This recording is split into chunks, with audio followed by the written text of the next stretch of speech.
dagat, tol.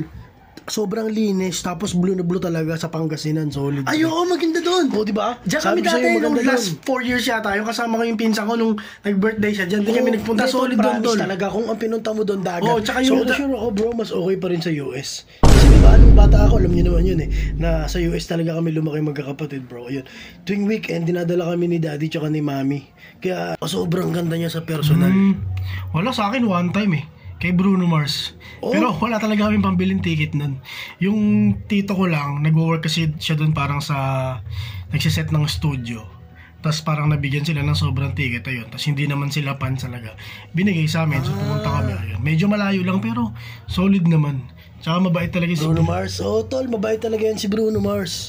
Tsaka dati kasi nakakausap ko talaga yan, nag-chat kami niya nung mga early pa lang siya sa industry. Sila Demi Lovato, sila Jonas Brothers, basta yung mga sikat ngayon, tol. Sa totoo lang, tol, hindi ako nagyayabang pero madalas din yung nagpupunta sa bahay namin. Sila Cesar Montano. Ang 2016, tayo magkakasama nun, sila Mark, sila Kevin. Di ba? Sila pa kanina, kasi Peter kasama yan, di ba nun? Di ko matandaan. Wala ako nun, hindi ako nakasama nun.